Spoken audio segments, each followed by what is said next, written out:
বিসমিল্লাহির রহমানির রহিম। আসসালামু আলাইকুম সবাইকে। সবার জন্য অন্তরের অন্তঃস্থল থেকে দোয়া এবং ভালোবাসা।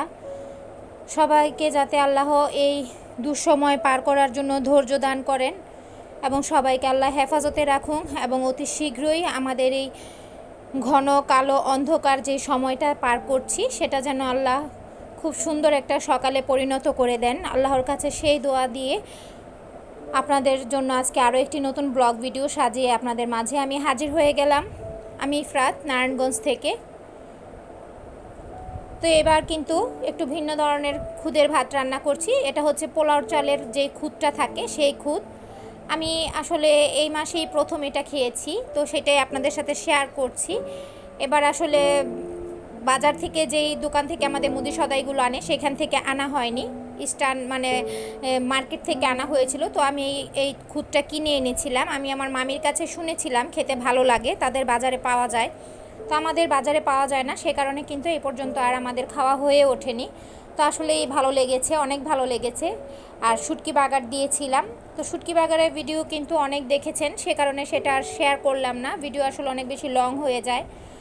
জানি এমন সময় সবাই কিন্তু টুকিটাকি দেশের খবরও নিয়ে থাকেন, দেশের খবরও দেখে থাকেন, যেমনটা আমি করি। আমি আসলে যাদের যাদের ভিডিওগুলো দেখতে পারছি না তাদের কাছে আন্তরিকভাবে হাত জোর করে ক্ষমা চাচ্ছি।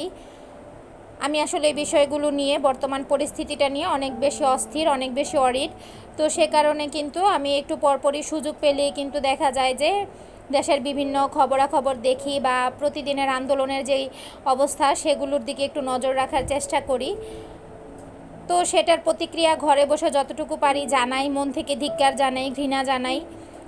আসলে যে পরিবেশে থাকে এই পরিবেশ থেকে বের হয়ে যাওয়াটাও সম্ভব হয় না, তাই যতটুকু পারি আমি আমার অবস্থান থেকে চেষ্টা করি আর আল্লাহর কাছে প্রার্থনা করি যে আল্লাহ তুমি ওদেরকে সফল করে দাও। তো এটাই শুধু এখন বর্তমানে আল্লাহর কাছে চাওয়া। তো এই কারণে আসলে সবার ভিডিওগুলো ওরকমভাবে হয়তো বা খুঁজে খুঁজে বের করে করে দেখা হয় না। আর আমার আজকের ভিডিওর মাধ্যমে আমি আরও একটি অনুরোধ করতে চাই, যারা ইদানিং আমার সাবস্ক্রাইবার হয়েছেন, নতুন করে আমার চ্যানেলে এসেছেন, তারা অবশ্যই আমার কমিউনিটি পোস্টের মধ্যে একটি হাই হ্যালো লিখে যাবেন। আমি আসলে পরবর্তীতে এগুলো খুঁজে পাই না, পরবর্তীতে খুঁজে পাওয়াটা অনেক বেশি কষ্টের হয়ে যায়, টাফ হয়ে যায়, সময় সাপেক্ষ হয়ে যায়। তো এখানে আমি আসলে গরম পানি বসিয়ে দিয়েছি। মুরগির পা রান্না করব আজকে। মুরগির পা, গলা, গিলা, বাজু এগুলোই রান্না করব। এগুলো আসলে একসাথে 2-3টা মুরগি ছিল, এর আগে কাটা হয়েছিল, তো সেগুলো রেখে দিয়েছিলাম। ওদিন রাত হয়ে গিয়েছিল বেশি, সে কারণে আর এগুলো করা হয়নি। তো আজকে ভাবলাম যে এগুলো রান্না করে নিই। তো এই তো নখের অবস্থা একেবারেই খুব খারাপ, পুরোপুরি নখ নেই। তো নখ না থাকলে আসলে এরকম মুরগির পা বাছাটা খুব কষ্টের হয়ে যায়। তো সেই কষ্টটাই আসলে আমি ফেস করছি। তো আপনাদের ভিডিওর এই পর্যায়ে একটি কথা বলি, একটি অনুরোধ করি, একটি ছোট্ট অনুরোধ। আশা করি আপনাদের এই বোনের এই ছোট্ট অনুরোধটি আপনারা রাখবেন। যারা আমার চ্যানেলে আজকে নতুন ভিজিট করেছেন তারা প্লিজ আমার চ্যানেলটিকে সাবস্ক্রাইব করে বেল আইকনে ক্লিক করে পরবর্তী ভিডিও দেখার জন্য অপেক্ষা করবেন আর পাশে থাকবেন।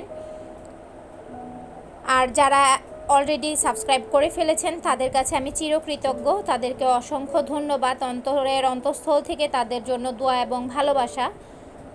সেই সাথে ভিডিওটি যারা এখনও একটি লাইক দেননি, লাইক না দিয়েই দেখছেন, তারা প্লিজ সবার ভিডিওতেই যখনই আপনারা কোনো ভিডিও দেখবেন, আমাদের মতো যারা আমরা ছোটোখাটো ব্লগার আছি, আমাদেরকে একটু অনুপ্রেরণা দেওয়ার জন্য, একটু উৎসাহ দেওয়ার জন্য, সামনে এগিয়ে যাওয়ার, আমাদের ভিডিওগুলোতে সর্বপ্রথমে লাইক বাটনটাতে ক্লিক করে দিবেন। তারপর ভিডিওটি না স্কিপ করে পুরোটা ভিডিও দেখবেন। আপনার যদি একটানা মোবাইলের দিকে তাকিয়ে থাকতে অথবা আমাদের কথা শুনতে ভালো নাও লাগে, তাহলেও কি করবেন, আপনাদেরকে একটি ছোট্ট টিপস দিয়ে দেই। সেক্ষেত্রে আপনারা ফোনটাকে আমাদের ভিডিওটা অন করে পাশে রেখে দিতে পারেন। জাস্ট 5 মিনিট হোক আর 10 মিনিট হোক, বা অনেক আপুদের ভিডিও 15 মিনিটের হয়ে থাকে, বা আমারও অনেক সময় হয়ে থাকে, হয়তো বা এইটুকু সময় যদি আপনারা আমাদেরকে দেন, সেটার জন্য কিন্তু আমরা অনেক বেশি কৃতজ্ঞ থাকবো, আমাদের অনেক বেশি উপকার হবে, যেটা আপনাদেরকে আসলে আমি ভিডিওতে বলে বোঝাতে পারবো না হয়তো। তো আপনাদের সাথে কথা বলতে বলতে আমি মুরগির পাগুলো পরিষ্কার করে নিয়েছি। আসলে যেদিন মুরগির পা রান্না করব চিন্তা করি ওই দিন অনেক বেশি ঝামেলা হয়ে যায়, কারণ মুরগির পা বাছতে অনেকটা সময় চলে যায় আর আমার তাড়াহুড়ো বেশি থাকে, কারণ আমি রান্না বসিয়ে দেওয়া অবস্থায় একবার বাবুকে খাইয়ে দিয়ে আসি, খাইয়ে তারপর রান্না বসাই, এর মাঝে আবার দুইবার অল্প অল্প করে কিছুটা ওকে খাওয়াই। তো যেহেতু একসাথে পেট ভর্তি করে খেতে চায় না, তো সে কারণে কিন্তু একটু পরপর একটু একটু করে খাওয়ানোর চেষ্টা করি। তো সেক্ষেত্রে আমার একটু তাড়াহুড়া, একটু প্রেশারটা রান্নার সময় বেশি থাকে। আবার রান্নার পাশাপাশি দেখা যায় যে যেই হাঁড়ি পাতিল হয়ে থাকে, থালা বাসন হয়ে থাকে, সেগুলো ধোয়ার কাজও করতে থাকি, রান্নাঘর গুছাতে থাকি। সেজন্য প্রতিদিন রান্নাঘর গুছানোর কাজগুলো কিন্তু আপনাদের সাথে ওভাবে শেয়ার করা হয় না, কারণ একবার এটা করি একবার ওটা করি, দৌড়ঝাঁপ করে কিন্তু কাজগুলো করে থাকি। তো আমার কাছে মনে হয় যাদের বাচ্চা আছে আমার মতো তারা কিন্তু এরকমই করে থাকে। যেসব বাবুদের হেল্পিং হ্যান্ড নাই তাদের কিন্তু একটু ঝামেলা হয়েই থাকে এক হাতে কাজগুলো করতে। তারপর আমার কাছে মনে হয় দিন শেষে এক হাতের কাজ ভালো, আর অন্যের হাত লাগার আশায় থাকলে দেখা যায় যে হয়তো বা পরিপাটি করে হয় না, অথবা আপনি তার আশায় রইলেন, সে আপনার আশায় রইল, এদিকে কাজটাই রয়ে গেল, কারোটাই করা হয় না। যেমন আপনার ভাই অনেক সময়ই তো আমাকে সে অনেক কাজে সাহায্য করে, তো সেক্ষেত্রে সে অনেক সময় সাহায্য করতে গিয়ে আমার অনেক কাজ কিন্তু নষ্টও করে ফেলে। তখন কিন্তু আমি খুব বেশি চেঁচামেচি করি, রাগারাগি করি যে তুমি কেন করতে এসেছো। তো এরকমটা হয়ে থাকে। তখন আমার মনে হয় যে আসলে একা হাতের কাজ সবচাইতে বেস্ট, সেটা আমার হোক আর তার হোক, তার কাজ তার, আমার কাজটা আমার কাজটা যদি আমিই করে নিই সেটাই বেশি ভালো হয়ে থাকে। তো এই তো আপনাদের সাথে কথা বলতে বলতে মুরগির হাত পা গলা কিন্তু রান্না করা হয়ে গেল অলরেডি। তো এরপরে আমি এখানে ছোট মাছ রান্না করব, কাচকি মাছ। এর জন্য আসলে আজকে অনেকগুলো পেঁয়াজ কাটতে হয়েছে। পেঁয়াজগুলো কাটতে গিয়ে একেবারে নাবিশ্বাস অবস্থা, নাকে চোখের পানিতে চুবানি খেতে হয়েছে। তো আমি আসলে দারাজে একটা চপার অর্ডার করেছি, সেটা আপনাদের সাথে আমি শেয়ার করব। হয়তো বা 2-1 দিনের মধ্যে আমার সেই পার্সেলটা চলে আসতে পারে। অলরেডি একবার পার্সেলটা চলে এসেছিল রবিবারে, কিন্তু ফোনটা রিসিভ না করার কারণে পার্সেলটা আমার ক্যান্সেল হয়ে যায়। তো আমি আসলে ওই দিন অনেক বেশি হতাশ হয়েছি, কষ্টও পেয়েছি, কারণ আমি এটার জন্য অনেক বেশি আশায় ছিলাম। কারণ আমার ঘরে পেঁয়াজ খাওয়াটা অনেক বেশি হয়ে থাকে, পেঁয়াজের তরকারিটা আর পেঁয়াজ আলুগুলো খুব বেশি লাগে। যেমন গত 15 থেকে 20 দিনের মধ্যে কিন্তু 4 কেজির মতো পেঁয়াজ শেষ হয়ে গেছে। এটা একেবারেই অকল্পনীয়, কারণ এরকমটা আবার এতটা কখনো হয় না, কিন্তু এবার হয়েছে। কারণ দীর্ঘ সময় আপনাদের ভাইয়া তেমন বাজার করছিল না, কাঁচা বাজারও আনছিল না, সেই সাথে মাছ ছিল না তেমন। তো সে কারণে টুকিটাকি যেই মাছ এনেছিলাম সেগুলো আপনাদের সাথে আমি পিছনের ভিডিওতে শেয়ার করেছি। তো সেখান থেকেই আসলে টুকটাক করে ভর্তা এটা ওটা দিয়ে এই মাসটা পার করেছি। আছি একটু ঝামেলায়, আলহামদুলিল্লাহ আল্লাহ যেমন রেখেছে ইনশাল্লাহ আল্লাহ এই ঝামেলা থেকে অতি দ্রুত আমাদেরকে পরিত্রাণ দান করবেন। তো এখন কাচকি মাছগুলো উপরে ছড়িয়ে দিয়ে তারপর কিছুক্ষণ পরেই কিন্তু আমার এই রান্নাটা হয়ে যাবে। এভাবে কিন্তু কাচকি মাছ রান্না করলে ভালো লাগে। আসলে কাচকি মাছটা আলু দিয়ে রান্না করি, অথবা এভাবে রান্না করি, অথবা হাতে মেখে রান্না করি, যেভাবেই করি না কেন এটা কিন্তু খেতে দারুণ হয়ে থাকে। যারা ছোট মাছ পছন্দ করেন তাদের জন্য কিন্তু পছন্দের তালিকায় এই মাছটা থেকে যায়, কারণ এই মাছটাতে একেবারেই কোনো কাটাকুটা থাকে না, খাওয়াতেও সহজ, সেই সাথে বাচ্চারাও খেতে পারে।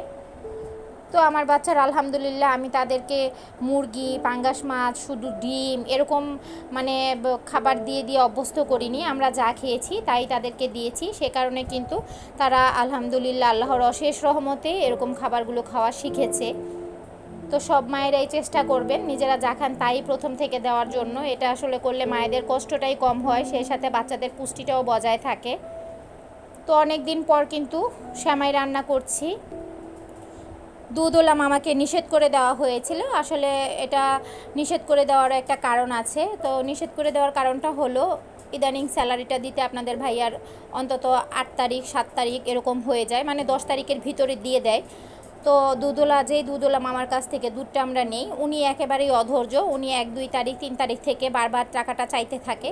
তো এর জন্য ওর বাবার আসলে খুব এই জিনিসটা বাজে লাগে যে টাকা চাইলো আর যদি দিতে না পারি, আর সে চাইবে কেন, আমরাই তো টাকাটা তাকে দিয়ে দিব যদি স্যালারি পাই। তো সেটা চিন্তা করেই কিন্তু এই মাস থেকে তাকে নিষেধ করে দেওয়া হয়েছে। তো 15 থেকে 20 দিন যাবৎ ঘরে দুধ আসলে আমাদের খাওয়া হচ্ছে না, সে কারণে কিন্তু দুধের তৈরি খাবারগুলো থেকে আমরা সবাই বঞ্চিত।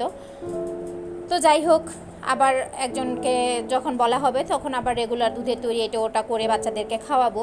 তো এই কারণেই বেশ কিছুদিন সময় একটা লং টাইম পরে সেমাই রান্না করা হয়েছে বাসায়। তো এখানে আমি লাচ্চা সেমাইটাই রান্না করেছি, উপরে কিছু রঙিন সেমাইও দিয়েছি যাতে করে দেখতে একটু লোভনীয় লাগে। তো আমার ভিডিওটি যদি আপনাদের একটুও ভালো লাগে তাহলে প্লিজ একটি লাইক দিয়ে ভিডিওটি কন্টিনিউ করবেন। আবারও শেষ সময়ে এই অনুরোধটি করলাম। আর যারা নতুন তারা প্লিজ আমার চ্যানেলটিকে সাবস্ক্রাইব করে পাশে থাকবেন। আর সবাই সুস্থ থাকবেন, হেফাজতে থাকবেন, সাবধানে থাকবেন।